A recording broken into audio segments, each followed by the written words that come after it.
मला असं वाटतं की या ठिकाणी उमेदवार जास्त वेळ न घेता फक्त उमेदवार आणि आमच्या सगळ्यांच्या वतीने कारण नरेश मस्केविषयी आम्ही काय बोलणार. तुम्ही सगळेजण आता ओळखताय की ठाणे महापालिकेचं महापौर भूषवलेले एक सर्वसामान्य शिवसैनिक अशी त्यांची ओळख आहे आणि त्यामुळे मुख्यमंत्री श्री एकनाथ शिंदे साहेब, उपमुख्यमंत्री देवेंद्र फडणवीस, उपमुख्यमंत्री अजितदादा पवार, महाराष्ट्र नवनिर्माण सेनेचे प्रमुख आदरणीय राजसाहेब ठाकरे, त्याचबरोबर आमचे जे सहयोगी पक्ष आहेत राष्ट्रीय जे आदरणीय रामदासजी आठवले साहेब, बच्चूभाऊ कडू, सर्वांनी पाठिंबा दिलेले एकमेव उमेदवार म्हणून नरेश मस्के आपण सगळ्यांना परिचित आहेत आणि त्यामुळे ह्या लोकसभेच्या कालावधीमध्ये 5 वर्षाच्या भविष्यातील त्यांच्या जो 5 वर्षाचा कालावधी आहे त्यामध्ये ह्या ठाणे लोकसभेचं उमेदवार पाठवण्याचा त्यांचा प्रयत्न आहे आणि त्याला आमच्या सगळ्यांच्या शुभेच्छा आणि 2 शब्द आम्ही सगळ्यांनी बोलावे असं त्यांची इच्छा असता करताना मी फक्त त्यांना शुभेच्छा देतो. आणि गेल्या वेळेस आमच्या सगळ्या महायुतीच्या माध्यमातून जो धनुष्यबाणात 4,12,000चं मताधिक्य या ठाणे लोकसभेत मिळालं होतं त्यापेक्षा जास्त मताधिक्य घेऊन नरेश मस्के विजयी होतील याचा माझा विश्वास आहे आणि अतिशय चांगल्या प्रकारचा कार्य अहवाल त्यांनी आमच्या सगळ्या उपस्थितांच्या माध्यमातून जो प्रकाशित केलेला आहे त्याला मी शुभेच्छा देतो.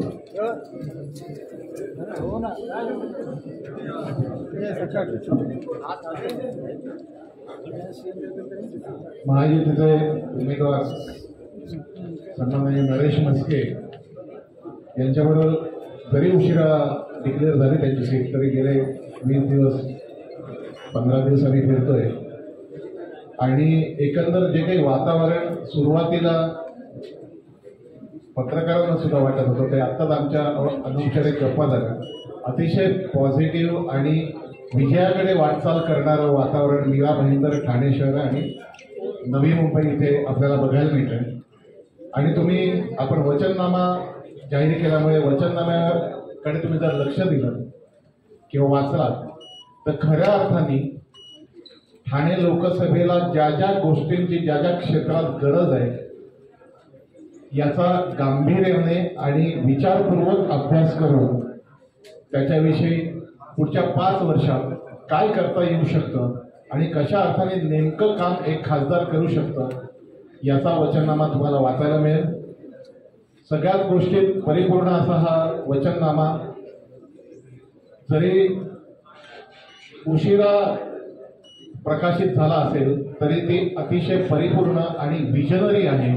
त्यामुळे महाराष्ट्र नवनिर्माण सेना अत्यंत समाधानी असून महायुतीचा हा वचननामा पूर्ण करण्याचा भावी खासदार नरेश मस्के प्रयत्न करतील. वचननामा असल्यामुळे ते वचन आहे त्यांचं त्यामुळे तो नक्की पूर्ण होईल असा विश्वास व्यक्त करतो आणि त्यांना शुभेच्छा देतो. धन्यवाद.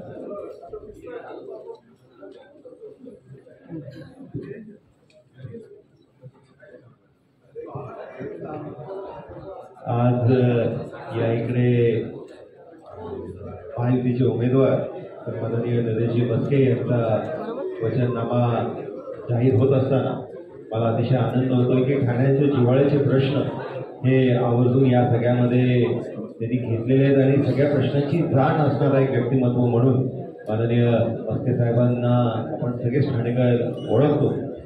याच्यामध्ये ट्रान्सपोर्ट संदर्भातला आपल्या सगळ्यांचा जो नेहमीचा ठाणेकरांचा प्रश्न राहतो की प्रवास हा आपल्याला सुखकर कसा व्हावा याच्या संदर्भातलं केंद्र शासनाकडे मागणी करणाऱ्याच्या संदर्भातला असो, क्रीडा असो, आरोग्य असो, असे हे महत्त्वाचे विषय या वचननाम्यामध्ये त्याच्या संदर्भातला उल्लेख आणि त्याची पूर्णता करण्याचा आश्वासन या इकडे मस्के साहेबांच्या माध्यमाने महायुतीच्या माध्यमाने आज घोषित होत आहे.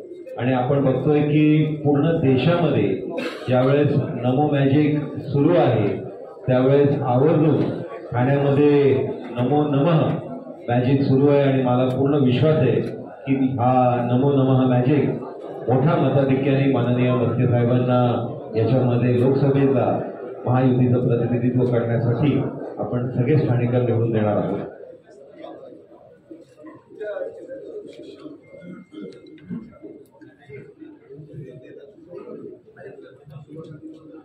आज आपल्या महायुतीचे लाडके उमेदवार नरेश म्हस्के साहेबांचं वचननामा प्रसिद्ध झालेला आहे. एक आनंदाची बाब आहे की कार्यकर्ता आमचा उमेदवाराचा म्हणून त्यांनी वचननाम्यामध्ये एक सिद्ध केलेलं आहे की त्यांचं दूरदृष्टिकोन आणि ठाण्याला या लोकसभेच्या क्षेत्रात भेडसावणारे प्रत्येक प्रश्न त्यांनी आपल्या वचननाम्यामध्ये बारकाईने घेतलेले आहे. आनंद होतो की आज आपण नागरिकांसमोर जात असताना आपल्या उमेदवाराची दूरदृष्टी, त्यांचा अभ्यास, प्रत्येक विषयाचा ज्ञान आणि त्याला कसं सोडवता येईल हे त्यांचा प्रयास आणि त्यांची जिद्द, त्याच्याने आपण वचननामा प्रसिद्ध केलेला आहे. नक्की या वचननाम्याला वचनपूर्ती म्हस्के साहेबांकडून 100% होणार आहे हे असा आम्हाला विश्वास आहे. आणि नक्की महायुतीच्या आपल्या या लाडक्या उमेदवाराला आम्ही सर्वजण जास्त मताने निवडून देणार आणि हे वचन पूर्ती नागरिकांसमोर घेऊन जाणार एवढा मी विश्वास करतो.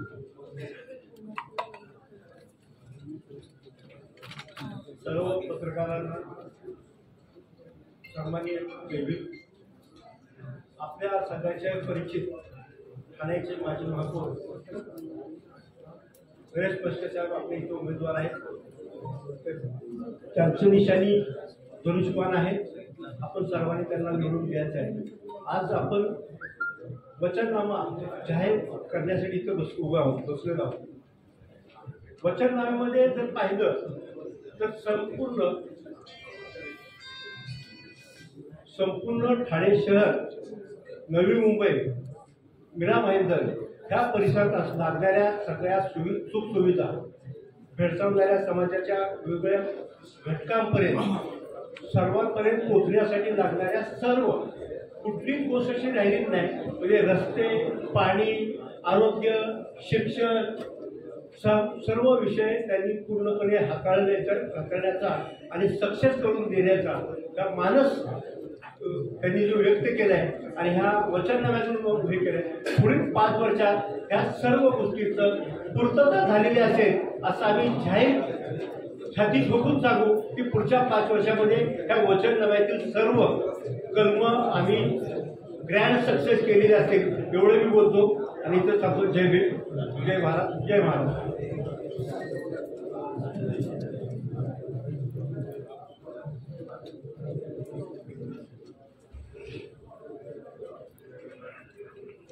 नमस्कार. आजच्या पत्रकार परिषदेकरता उपस्थित ठाण्यातील आमदार संजयजी केळकर, प्रतापजी सरनाईक, रवींद्र फाटक, निरंजनजी डावखरे, अविनाश जाधव, अभिजित पानसे, संजयजी वाघुले, नजीब मुल्ला, भास्कर वाघमारे, रवींद्र मोरे, पूर्वेजी सरनाईक, राहुल लोंढे आणि ज्यांच्यामुळे आणि जे मीडियामधील सर्व प्रतिनिधी, सर्व पत्रकार मित्र,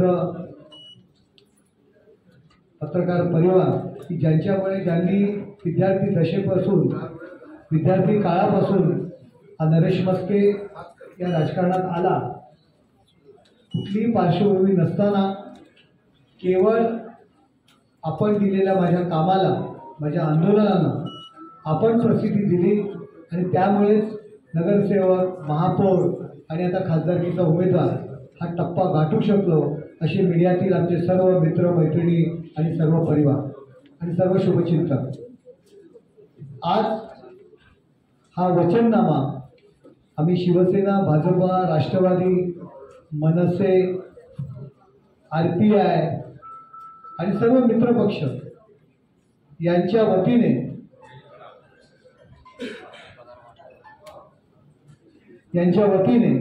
आज हा प्रकाशित करीत आहे. माननीय नरेंद्रजी मोदी यांच्या मार्गदर्शनानुसार आणि मुख्यमंत्री एकनाथ शिंदे, देवेंद्र फडणवीस साहेब, अजितदादा पवार, राजसाहेब ठाकरे, रामदासजी आठवले या सगळ्यांच्या आशीर्वादाने या ठाणे लोकसभेकरता मी निवडणुकीकरता उभा आहे. माझा पहिला टप्पा जो आहे तो परवा पूर्णपणे 6ही विधानसभामध्ये मतदारसंघामध्ये जाऊन लोकांचा आशीर्वाद घेण्यापर्यंत मतदारसंघापर्यंत पोहोचण्यापर्यंत पूर्ण झालेला आहे आणि कालपासून दुसरा टप्पा आपण सुरू केलेला आहे. माझ्यासोबत असलेले सर्व पदाधिकारी, सर्व आमदार, सर्व पक्षाचे शहर प्रमुख असतील, कार्यकर्ते असतील, शाखा प्रमुख असतील, विभाग अध्यक्ष असतील, या सगळ्यांच्या सहकार्याने लोकांपर्यंत मी पोहोचलेलो आहे, पोहोचण्याचा प्रयत्न केलेला आहे. ज्यावेळी उमेदवारी जाहीर झाली त्यावेळी एकच प्रश्न निर्माण झाला होता की आता 10 ते 15 दिवसात लोकांपर्यंत पोहोचणार कसं. परंतु त्यावेळी सुद्धा मी सांगितलं की आमचे पदाधिकारी, आमचे कार्यकर्ते 365 दिवस लोकांसाठी काम करत असतात, फक्त निवडणुकीपर्यंत मर्यादित नसतात. 24/7 ते सर्व पदाधिकारी आणि कार्यकर्ते काम करत असतात. त्यामुळे लोकांमध्ये आमचे पदाधिकारी आणि कार्यकर्ते असल्यामुळे मला लोकांपर्यंत पोहोचणं फार सोपं आहे. आणि खरोखर की 4 ते 5 दिवसामध्ये आम्ही सर्वत्र मतदारसंघामध्ये म्हणजे दिवसा 25-25, 30-30 किलोमीटर आम्ही रॅली करत होतो, लोकांपर्यंत पोहोचत होतो. मीरा भाईंदरमधून जर आम्ही सुरुवात केली तर माननीय प्रतापजी सरनाईक साहेब, आमदार गीताजी जैन, नरेंद्र मेहता असतील, त्या ठिकाणचे आमचे राजू म्हात्रे जिल्हा प्रमुख असतील, किशोर शर्मा असतील, राजू व्यास असतील, त्याचबरोबर मनसेचे राणे असतील, राष्ट्रवादीचे आपले आसिफ, असे सर्व पदाधिकारी यांच्या मार्फत आम्ही पोहोचलेलो आहे ठाणे शहरामध्ये. संजयजी केळकर, रवींद्र फाटक, प्रतापजी सरनाईक, निरंजनजी दावकरे, संजयजी वाघोले, आमचे सर्व नगरसेवक यांच्या मार्फत लोकांपर्यंत आम्ही पोहोचलेलो आहोत. अविनाशजी जाधव आहेत, अभिजितजी पानसे आहेत, नवी मुंबईमध्ये आमदार माजी पालकमंत्री गणेशजी नाईक साहेब, संजीवजी नाईक, संदीप नाईक, सागर नाईक, आमचे विजय नाहटा, विजय चौगुले, मंदा म्हात्रे, आपले गजानन काळे मनसेचे, राष्ट्रवादीचे नामदेवरावजी भगत, आनंद परांजपे, या सर्व मंडळींनी, नजीब मुल्ला झोकून या प्रचारामध्ये सहभागी झालेले सर्व पदाधिकारी आणि कार्यकर्ते, चुकून काही लोकांची नावं राहिली असतील तर क्षमस्व. आणि या सगळ्यांच्या माध्यमातून सर्व जणांनी एकत्र येऊन लोकांपर्यंत पोहोचवण्याचं काम मला केलेलं आहे. आपण या वचननाम्यामध्ये आम्ही केलेली कामं सुद्धा यामध्ये आपण लिहिलेली आहेत, लोकांसमोर मांडलेली आहे. नरेश मस्के हा एकटा नाही आहे, नरेश मस्के हा महायुतीचा उमेदवार आहे. त्यामुळे माननीय मुख्यमंत्री एकनाथ शिंदे साहेब असतील, आमदार संजयजी केळकर असतील, आमदार प्रतापजी सरनाईक असतील, आमदार गीता जैन असतील, आमचे सर्व पदाधिकारी असतील, महापालिका असेल, जे निरंजनजी डावकरे असतील, यांनी आमदार आणि महापालिकेतील अधिकारी, महापालिकेतील प्रशासन, महापालिकेमधली आमची सत्ता यांच्या मार्फत जी काही केलेली, गणेश नाईक साहेब असतील, संदीप नाईक असतील, संजय नाईक असतील, या सगळ्यांनी केलेली कामं लोकांसमोर आम्ही मांडलेली आहेत. कारण नरेश मस्केच्या पाठीमागे हे संपूर्ण पाठबळ आहे, महायुतीचं पाठबळ आहे. आणि वचननामा जे आपण म्हणतो, आपण काय करणार आहोत, या काय करणाऱ्यामध्ये सुद्धा स्थानिक आमदार प्रतापजी सरनाईक असतील, संजयजी केळकर असतील, गणेशजी नाईक साहेब असतील, या सगळ्यांचा सल्ला मसलत करून ही प्रत्येक शहरवास की नवीन काही जे काही मी प्रोजेक्ट करणार आहोत ते तुम्ही लोकांसमोर आम्ही मांडणार आहोत. सर्वच प्रोजेक्ट या ठिकाणी मी आपल्यासमोर सांगणार नाही, आपल्यासमोर आम्ही आमचं पुस्तक दिलेलं आहे. परंतु ठाणे शहराच्या दृष्टीने जर काही महत्त्वाचे जे काही प्रोजेक्ट असतील तर मनोरुग्णांच्या जागी जे नवीन स्थानकाची जी काही काम संतगतीने आहे, काही अडचणी आलेल्या आहेत, त्याच्यामध्ये लक्ष देऊन त्या स्थानकाची उभारणी करणार. कळवा ऐरोली उन्नत रेल्वे मार्गाचे रखडलेलं काम पूर्ण करण्याच्या दृष्टीने प्रयत्न करणार. ऐतिहासिक ठाणे रेल्वे स्थानकाची पुनर्मांडणी करून जागतिक दर्जाचा ते कायापालट करणार. ट्रान्स हार्बर मार्गावरील लोकल सेवा वाढवून गर्दीच्या विभाजनावरती भर देणार. त्याचबरोबर ठाण्यातून कल्याण, कर्जत आणि कसाऱ्याकडे जाणाऱ्या शटल सेवांची संख्या वाढवण्यास भर देणार. 12 डब्यांच्या लोकल 15 डब्या व्हाव्यात यासाठी प्रयत्न करणार. प्लॅटफॉर्मची लांबी वाढवणार. वातानुकूलित गाड्यांचे तिकीट दर कमी करण्याच्या दृष्टीने सुद्धा आपण प्रयत्न करणार आहोत. फलाटावरील शेडची कामे पूर्ण करण्याच्या दृष्टीने, स्थानकामध्ये विविध सुखसुविधा पूर्ण करण्याच्या दृष्टीने, अपघाताच्या वेळी तात्काळ उपचारासाठी प्रत्येक स्थानकावर निरीची व्यवस्था करणार. नवी मुंबईकरांना बाहेरगावी जाण्यासाठी रेल्वेसाठी उचित ठिकाणी रेल्वे जंक्शन उभारणार. बोरिवली विरार 6 पदरी कामाला गती देणार. भाईंदर लोकलची संख्या वाढवणार, मीरा रोड लोकलसाठी प्रयत्न करणार, मीरा रोड भाईंदरहून 15 डबलच्या लोकलची संख्या वाढवणे, AC गाड्यांची संख्या वाढेल. त्याचबरोबर आरोग्याच्या दृष्टीने सुद्धा एम्सच्या धर्तीवरती एम्स जर एखाद्या ठिकाणी जर रुग्णालय उभारलं तर बरेचसे विषय आपले दूर होतात आरोग्याच्या दृष्टीने. एम्सच्या धर्तीवर नवी मुंबईमध्ये सुसज्ज आरोग्य सुविधा केंद्र रुग्णालय उभारणार, मीरा भाईंदर येथे अद्ययावत रुग्णालय उभारणी करून त्यावरती सुपर स्पेशालिटी सुविधा उपलब्ध करून देणार. तातडीच्या आरोग्य सेवेसाठी ठाणे जिल्हा सामान्य रुग्णालयाच्या नव्या रचनेमध्ये हेलिपॅड आणि एअर ॲम्ब्युलन्सची सुविधा उपलब्ध करून देणार. ठाणे, नवी मुंबई आणि मीरा भाईंदर येथे मोफत रुग्णवाहिका उपलब्ध करून देणार.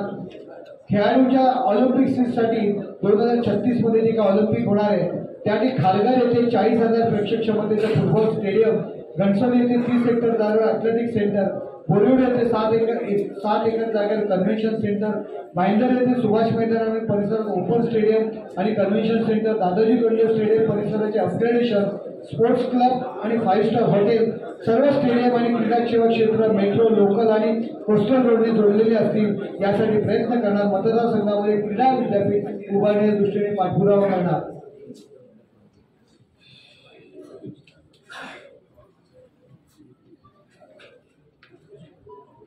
वेगवान प्रवासाच्या दृष्टीने सुद्धा प्रयत्न करण्याच्या दृष्टीने सुद्धा काही योजना अपेक्षित आहेत. ठाणे, नवी मुंबई आणि मीरा भाईंदर या शहरापर्यंतचा अंतर्गत प्रवास वेगवान आणि कोंडमुक्त प्रदूषण मुक्त करण्यासाठी महत्वाकांक्षी प्रकल्प लवकरात लवकर पूर्वत्वाला नेण्याचे प्रयत्न करणार. ईस्टर्न फ्रीवे विस्तार चेडानगर सर्कल ते साकेत वाया आनंदनगर मुंबई ठाणे 45 मिनिटात सिग्नल मुक्त प्रवास करणार. ठाणे कोस्टल रोड गायमुख ते साकेत, TCR 1 बाळकुंड ते चेन्नई, TCR 2 अवजड मालवाहू वाहने ठाणे शहराबाहेरून जाणार. कोस्टल रोड ईस्टर्न फ्रीवेला जोडणार. ठाणे ते बोरिवली हे अंतर 20 मिनिटात पूर्ण करण्यासाठी प्रस्तावित फोडण्याचं जे काम सुरू आहे त्याला चालना देणार. तीनाथ नाका रिमॉडेलिंग 12 मिनिटाचा सिग्नल 2 मिनिटांपर्यंत नेणार. विरार अलिबाग मल्टीमॉडल कॅरिडॉर JLPTतून उत्तर भारतात जाणे अवजड वाहने नवी मुंबई आणि ठाणे शहरातून येणार नाहीत अशा पद्धतीने प्लॅनिंग करणार. मुंबई वडोदरा सुपर एक्सप्रेस हायवेला MPUला चालना देणार. नवी मुंबई एअरपोर्ट सुपरफास्ट प्रवास पटणी ते नवी मुंबई एअरपोर्ट वाया कोपरी सिमलेस कनेक्टिव्हिटीसाठी एलिव्हेटेड मार्ग उभारणार. घोडबंदर रोडवरून खाली पलीकडे विकसित होत असलेल्या नवीन ठाण्याची कनेक्टिव्हिटी वाढवणार. त्यासाठी कोलशेत, वाघबीळ व गायमुख या 3 खाडी पुलांची उभारणी. मीरा भाईंदर शहरातील अंतर्गत वाहतूक व्यवस्थेचे रिमॉडेलिंग करणार. वाशी ते कोपरखैरणे घनसोली एलिव्हेटेड रोडचे काम मार्गी लावणार. दहिसर भाईंदर लिंक रोड तसेच वसई विरार थेट रस्त्या कामाला गती. वडाळा ते कासारवाडी आणि कासारवाडी ते गायमुख या मेट्रो 4 आणि मेट्रो 4 चे काम पूर्ण करून पुढील महिन्यातच या मार्गावरील प्रवासी सेवा सुरू करण्याच्या दृष्टीने प्रयत्न करणार. मुंबई अहमदाबाद बुलेट ट्रेनची स्टेशन्स पालघर, बोईसर, मातर्डी आणि BKC येथे त्याने ठाणे मतदारसंघात निर्माण होणाऱ्या विविध संधीचा उपयोग करून देणार.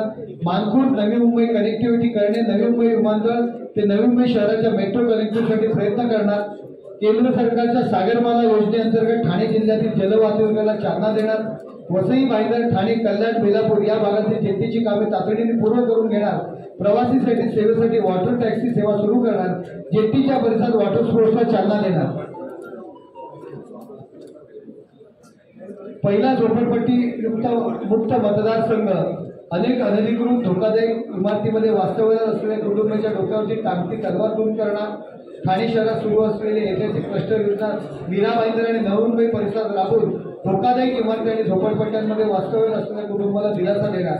पुढील 10 वर्षात 5 लाख कुटुंबांना पक्के आणि हक्काचे घर देण्यासाठी नियोजन. झोपडपट्ट्यांच्या जागी सुमारे 2000 हेक्टर जागेवर कांदळी उद्यान आणि मरीन पार्क उभारणार. प्रगत आणि स्मार्ट शहराची उभारणी. पर्यावरण संवर्धन आणि प्रदूषण मुक्तीसाठी प्रयत्न करणार.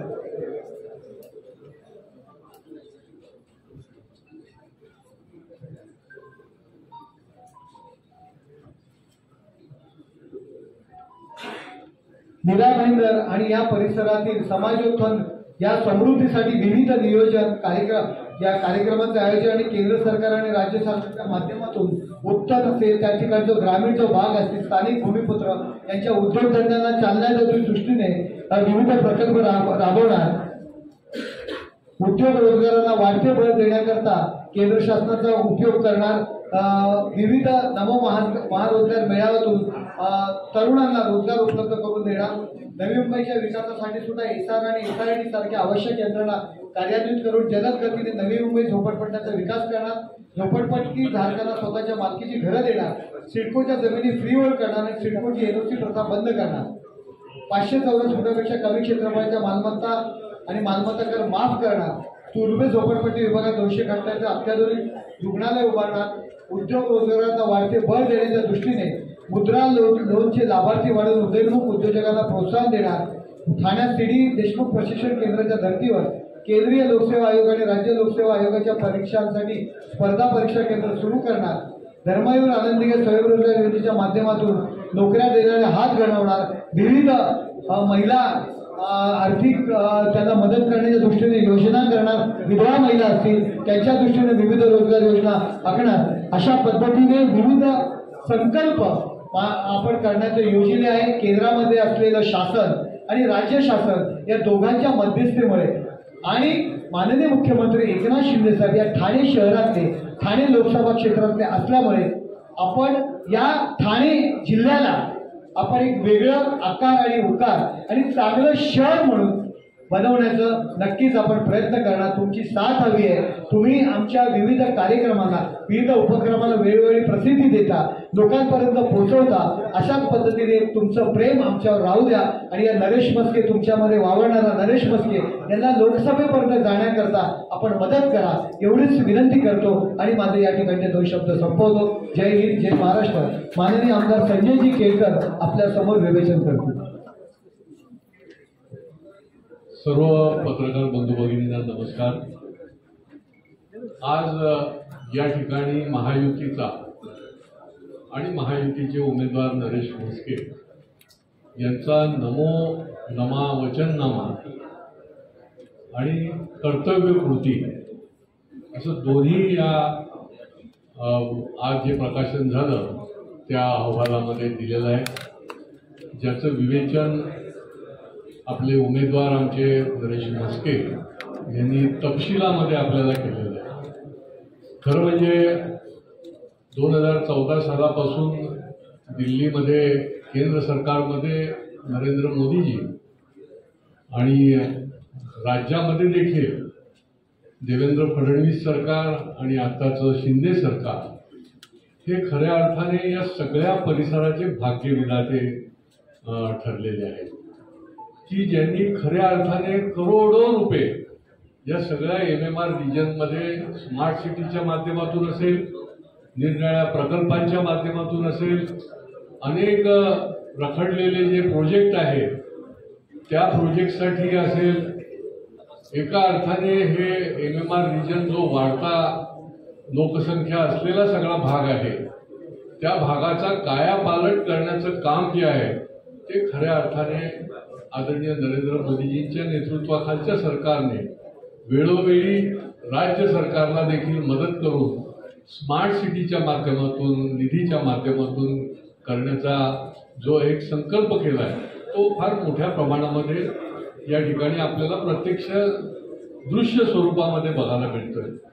आणि म्हणून हा एक प्रकारे सर्वांगीण विकास, जवळजवळ या संबंध लोकसभेची तर लोकसंख्या मोठी आहे, परंतु MMR रिजनमध्ये देखील जवळजवळ 1.5-2 कोटी लोक राहतात आणि त्याच्यामुळे त्यांच्या हिताचं, त्यांच्या विकासाचं हे सरकारच काम करू शकतं, महायुतीचं सरकार, मोदी सरकार. आणि त्यामुळे त्याला नमोनमा वचननामा जो दिलाय ही मोदी की गॅरंटी आहे. जे मागच्या जाहीरनाम्यात मोदीजींनी दिलं होतं ते पूर्ण केलं, जे नव्हतं दिलं त्याच्याही पुढे गेले. 370 कलम पासून ते राम मंदिरापर्यंत असेल आणि त्याच्यामुळे ही खऱ्या अर्थाने वचननामा आणि गॅरंटी जी आहे ती निश्चितपणे लोकांना आश्वस्त करणारी आहे असा आमचा विश्वास आहे. आज या निमित्ताने नरेश म्हस्के आमच्या सगळ्या महायुतीचे लोकप्रिय उमेदवार आहेत. त्यांनी अनेक वर्ष या शहरामध्ये, या जिल्ह्यामध्ये काम केलेलं आहे, संघटनेचं काम केलेलं आहे, महापौर म्हणून देखील महापालिकेमध्ये काम केलेलं आहे.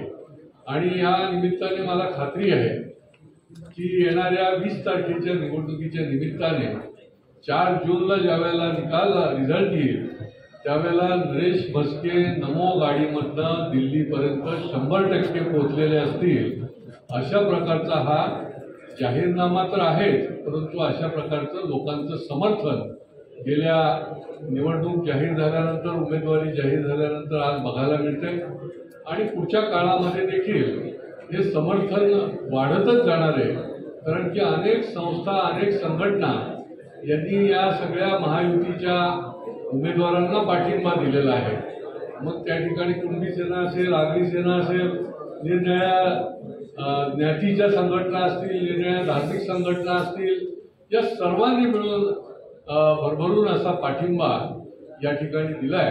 आणि त्याच्यामुळे मला वाटतं की हा वचननामा जो आहे ही मोदीची गॅरंटी राहील आणि ती आपण आपल्या वृत्तपत्राच्या माध्यमातून, मीडियाच्या माध्यमातून अवश्य मतदारांपर्यंत पोचवावी अशा प्रकारची विनंती करतो.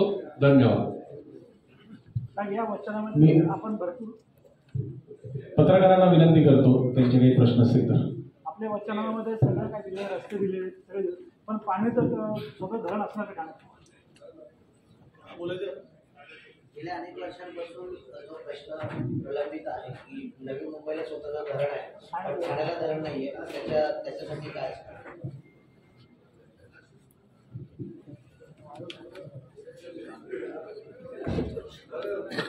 नवी मुंबईला स्वतःचं धरण आहे, पाण्यासाठी अनेकांना ठाण्यासाठी धरणाचं काही उपाययोजना असणार आहे.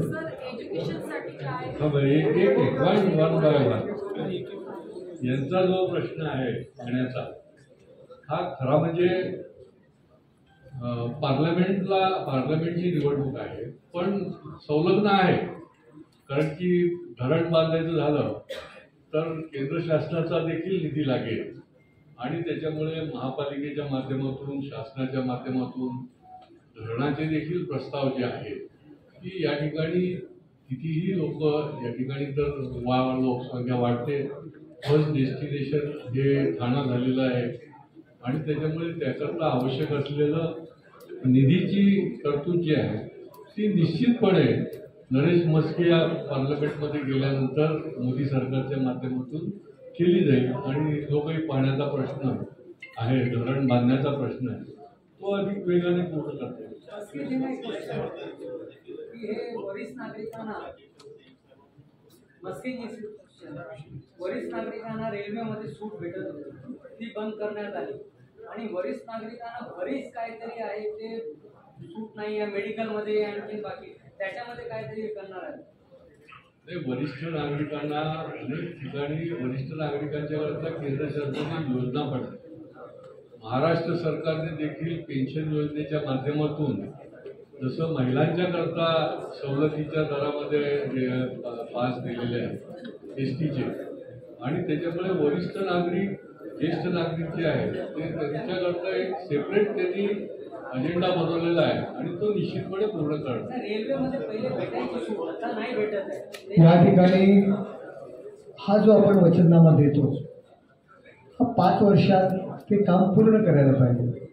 जर तुम्ही 5 वर्षात ते काम पूर्ण नाही झालं तर पुढच्या वेळी तुम्ही पुन्हा प्रश्न विचारणार किंवा तुम्ही जे वचननामे दिलं होतं ते पूर्ण केलं का. धरण बांधणे हा विषय गेले कित्येक वर्ष हा प्रश्न उपस्थित झालेला आहे. आपण त्या दृष्टीने राज्य शासनाच्या मार्फत पर्याय पण उभारलेले आहे, तपासणी केलेली आहे, त्या दृष्टीने अभ्यास सुरू आहे. परंतु धरण आपण ठरवलं बांधणं आणि ते बांधून झालं लगेच 4 वर्षात 5 वर्षात आलं असं होत नाही. एखादं धरण बांधायचं म्हणजे त्या रस्त्यावरची असणारी त्या किलोमीटर म्हणजे 100 किलोमीटर, 200 किलोमीटर, 500 किलोमीटरवर जे पाणी आणणार आहोत त्या सर्व गावांचे पुनर्वसन, लागणारा हजारो करोड रुपयांचा निधी, त्या लोकांचं स्थलांतरण, हे फार मोठे प्रश्न या ठिकाणी निर्माण होत असतात. त्यामुळे वचननामामध्ये ते देण्यापेक्षा त्या दृष्टीने आपण पाऊल उचलणं माझ्या दृष्टीने महत्त्व आहे. कारण धरण म्हटलं की त्याला विरोध आला, स्थानिक नागरिकांचा विरोध आला, स्थानिक भूमिपुत्रांचा विरोध आला. या सगळ्या गोष्टींचा अभ्यास करून त्या दृष्टीने आपण पाऊल उचलतोय. आहे तो जो पाण्याचा स्रोत आहे तो वाढवण्याच्या दृष्टीने आपण पाऊल उचलतो. स्टेटच्या माध्यमातून आपण मोठ्या पाईपलाईन्स आपण टाकतोय, MIDCतनं जे काही पाणी उचलतोय ती पाईपलाईनची साईज आपण वाढवतोय, आपण स्ट्रेमकडनं पाणी वाढवून घेतोय, जीवन प्राधिकरणाकडनं पाणी वाढवून घेतोय. तुर्तास आपण या सगळ्या ज्या काही ऑपरेटिव्ह पद्धती आहेत त्याला आपण प्राधान्य देतोय. फक्त धरण बांधणारी एक ओळ टाकली आणि पुढच्या 5 वर्षांनी सुद्धा जर तुम्ही म्हटलात की तुम्ही फक्त वचननाम्यामध्ये मुद्दा देता, त्यामुळे ह्या मुद्द्याचा आपण उल्लेख केला नाही. शैक्षणिकच्या बाबतीत आपण एम्सच्या धर्तीवर नवी मुंबई या ठिकाणी आपण सुसज्ज रुग्णालय उभं करणार अशा पद्धतीने आपण हे त्यात आपला वचननामा म्हटलेलं आहे. आणि आपण पाहत असाल तर आपल्या घोडबंदर परिसराचं जर उदाहरण घेतलं, अनेक खूप चांगली हायस्कूल्स, चांगली प्रचंड खूप चांगल्या पद्धतीच्या शाळा आता त्या ठिकाणी येत आहेत, कॉलेजेस येत आहेत. त्या दृष्टीने आपण पाऊल उचललेलं आहे. ठाणे महानगरपालिकेच्या माध्यमातून सवलतीच्या दरामध्ये आपण त्यांना भूखंड उपलब्ध करून दिलेले आहेत. नवी मुंबईमध्ये विविध शैक्षणिक संस्था आहेत, त्याचंच अपग्रेडेशन त्या ठिकाणी होत आहे.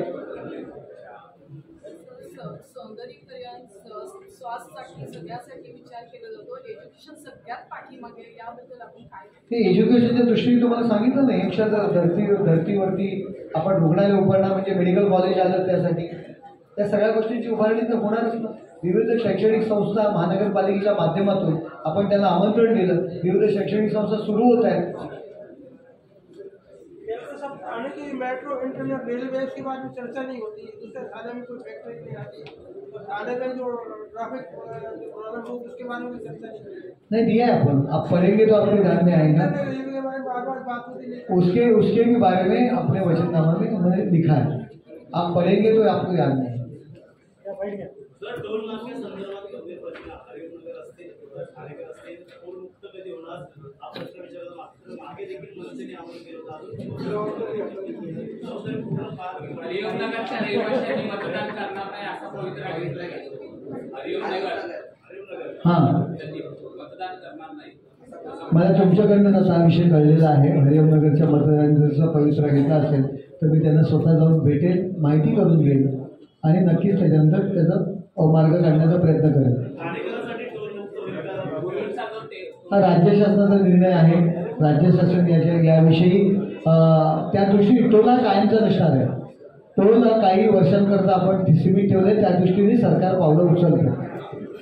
मला असं वाटतं टोलच्या विषयामध्ये आमचा पाठपुरावा आहे आणि मुख्यमंत्री साहेबांनी सन्माननीय राजसाहेबांना या बाबतीमध्ये वचन दिलेलं आहे. तो आपण थोडं थांबलं तर याच्या टोलच्या बाबतीमध्ये एक चांगला निर्णय येईल आणि तो ठाणेकरांच्या हिताचा असेल. ठीक आहे. केळकर साहेब, भाजपने इलेक्शन पूर्ण होण्याच्या अगोदर लोकांकडून जाहीरनामा करतो, सहस्रबुद्धीने आमच्या हे केलं होतं, तर त्या किती सूचना आल्या आणि त्याचा अंतर्भाव तुम्ही हा प्रयत्न केला आहे? निर्णयाकडे जाऊन लोकांकडनं जाहीरनाम्याकरता आपण सूचना मागितल्या होत्या आणि त्या सूचना ज्या आहेत त्या सगळ्या सूचनाची छाननी करून याच्यामध्ये जे दिलेलं आहे नमो वचननाम्यामध्ये त्या जनतेच्या सूचना सगळ्या अंतर्भाव करून आपण या ठिकाणी ज्या जाहीरनाम्याने दिलेलं आहे आपण तपशिलामध्ये वाचल्यावर आपल्या नक्कीच लक्षात येईल.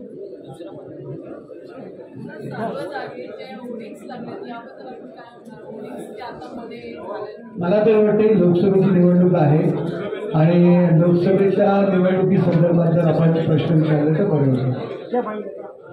विविध क्षेत्रामध्ये विविध विकासात्मक कामं कशा पद्धतीने करता येतील अभ्यास करून हा वचननामा आपल्यासमोर त्याच्यामध्ये जलद आणि सुरक्षित लाईफलाईन असेल, आरोग्य असेल, ऑलिम्पिक खेळाच्या संदर्भात असेल, कोंडीमुक्त आणि वेगवान प्रवासाच्या संदर्भात असेल, मेट्रोच्या संदर्भात असेल, जलवाहतूक असेल, झोपडपट्टी मुक्त याला प्राधान्य असेल, प्रगत आणि स्मार्ट शहरांची निर्मिती असेल, पर्यावरण संवर्धन आणि प्रदूषण मुक्ती या दृष्टीने विकास या सर्व दृष्टीने आपण या विविध प्रोजेक्ट्स आपण त्याच्यामध्ये अंतर्भाव केलेला आहे. शहरांचं व्यवस्थित असं नियोजन, नागरिकांच्या दृष्टीने विविध सेवा पुरवणं, नवी मुंबईचा विकास असेल, उद्योग रोजगाराला वाढते पाठबळ असेल, मीरा भाईंदरच्या दृष्टीने वाहतूक कोंडी जी असेल, रेल्वेच्या संदर्भात अनेक प्रश्नांचा यामध्ये अंतर्भाव केलेला आहे आणि तो सोडवण्याच्या दृष्टीने केंद्र शासनाचा आणि राज्य शासनाचा उपयोग करून महानगरपालिका असेल त्यांचा उपयोग करून नागरिकांना चांगल्या सुविधा देण्याच्या दृष्टीने आम्ही प्रयत्न करणार आहोत. शिंदे साहेब यांच्यावर टीका करणं हा एकमेव उद्योग संजय राऊत यांना आहे आणि निवडणुकीमध्ये अशा पद्धतीचे आरोप करणं हे एकमेव काम त्यांचं आहे. त्याच्यामुळे त्याकडे आम्ही काही लक्ष देत नाही. परंतु तुम्हाला कळेल की याचा कदाचित वचननामा तुम्ही पाहिलात. माझे समोरील विरोधी उमेदवार आहे. मला एक हास्यास्पद गोष्ट आहे, यांना फक्त एकनाथ शिंदे यांच्यावर टीका करता येतात, परंतु एकनाथ शिंदे आणि खासदार डॉक्टर श्रीकांत शिंदे यांनी जे पाठपुरावा केलेले जे प्रोजेक्ट होते, मंजुरी मिळवलेले जे काही प्रोजेक्ट होते, त्यामध्ये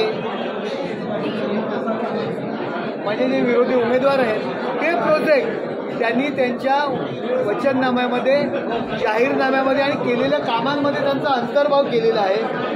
मला एवढंच म्हणायचं, विचारांचं कर्तृत्व काय, एकनाथ शिंदे आणि श्रीकांत शिंदे यांनी केलेली कामं स्वतःची कामं म्हणून मिरवणं प्रयत्न शून्य असताना फक्त एकनाथ शिंदेवरती टीका करायची आणि एकनाथ शिंदे यांनी केलेली कामं स्वतःच्या नावावर खपवायची, अशा पद्धतीने त्यांचं काम सुरू आहे.